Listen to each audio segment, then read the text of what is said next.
I think it's time to talk about the NXT problem in WWE. I know that it's sacrilege for me as a wrestling presenter on the internet to say, but WWE has an NXT problem, and we should talk about it.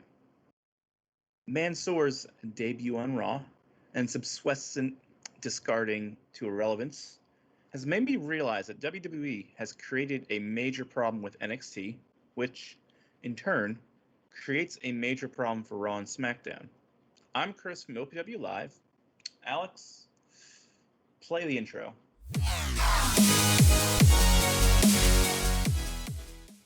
WWE has an NXT problem. I said it at the top of the video. It's in the title, and I can just feel angry people ready to disagree with me. What do I mean by the NXT problem? NXT has stopped being a developmental brand. NXT is, and has been for a while, the indie wrestling brand. Don't get me wrong, NXT is a great show, and it usually is the best offering WWE gives us in any given week. But NXT has created a problem that so far has been insurmountable to WWE. NXT, has had multiple formats over the last decade. It was a reality show segment on WWE TV, then an actual developmental brand, but now modern NXT is a full-fledged indie wrestling show. This era probably started around 2015, around the time I think Kevin Owens came into the brand, hot from the indies, became the top guy immediately. He won the NXT title, and then he passed it off to the next top indie guy, Finn Balor, who passed it off to the next great top indie signing, Samoa Joe, who passed it off to another great indie signing, Shinsuke Nakamura, and so on. The Ciampa, Gargano, Cole, even McIntyre, Almas, Black, Lee, now Balor, and Cross again. All made their names in other companies, with the exception of Drew McIntyre. None of these guys has had a sustained success on Raw or SmackDown. Heck, two of those guys are gone, right? Now these guys have made NXT the best brand in the WWE, but it's also created a problem. Development of homegrown stars is impossible. So let's circle back around. Let's talk Mansoor. I like Mansoor. He has a great look. I think he has great charisma, and he isn't a slouch in the ring. He's not revolutionary either, but that's okay. He's a good guy. At first, when he was revealed in a backstage segment on Raw, I was surprised. But then I thought about it, and I realized, should I really be surprised? Mansoor had followed a long list of main roster call-ups, or, call-ups, I guess, in quotation marks, that follow a similar formula. Homegrown talents with less than a handful of years on the indies, if any at all, who either don't spend any significant time in NXT or don't even have any significant storylines in NXT that get moved to the main roster. Famously, this applies to guys like Elias and Baron Corbin, call-ups early in their WWE careers who didn't find success in NXT but got to the main shows anyway. The roster is littered with guys like these. Your Jackson Riker, he's getting pushed, but really?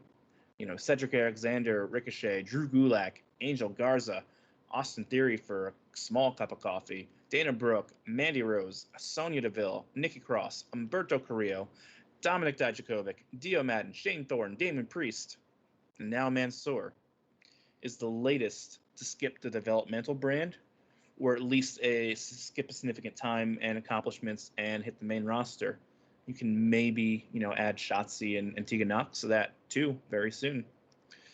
You might not say that everyone can be NXT champion, not everyone can be NXT women's champion. But isn't it strange that despite all this talent I mentioned, that none of them ever got to the top of the NXT brand? Keith Lee notwithstanding, isn't it strange that no other NXT champion has been called up in nearly 4 years? But most of the names I listed have been called up in that time frame. I'm making generalizations, and obviously everyone's situation is unique, but this feels pretty damning to me. If the top stars of the NXT brand aren't getting called up, but guys who have never won NXT titles like Humberto Carrillo and the former members of Retribution, what does it say about these performers?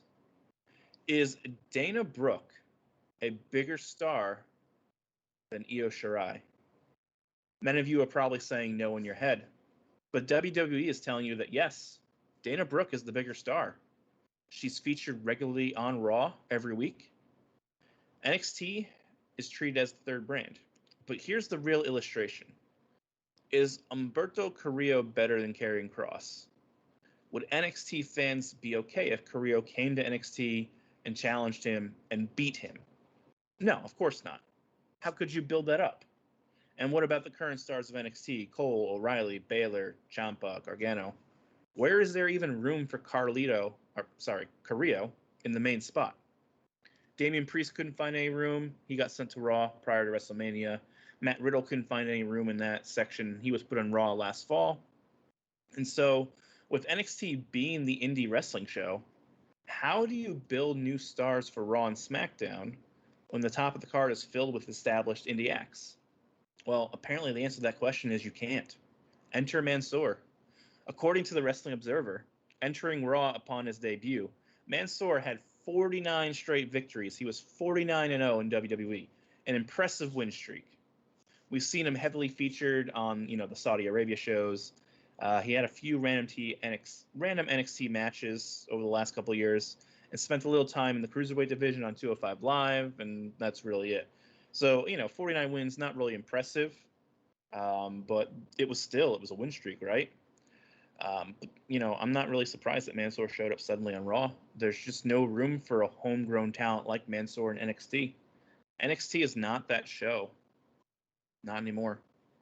There's no room on NXT to build up Mansoor as a legitimate anything right now. So, what became of Mansoor's 49 match win streak?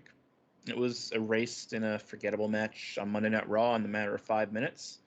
Mansoor lost by DQ, and then the last minute the audience got of him was him laying on the mat after getting his head kicked off. What is Mansoor even? What is the point of him? Raw isn't a developmental brand either. So how does WWE build Mansoor? Well, there's just no apparatus for that anymore. We've seen him sporadically appear with Mustafa Ali, but there's just nothing for him. NXT can't do it anymore. Raw doesn't do it. SmackDown won't do it. What are we even doing? And it's a shame because I think Mansoor is cool, and he could have benefited from some real development, some real storylines, that kind of thing. Not all WWE or even wrestling fans are like the OPW Live crew. Me personally, I can get over Mansoor's debut with some good storytelling, and I can get over that at a moment's notice.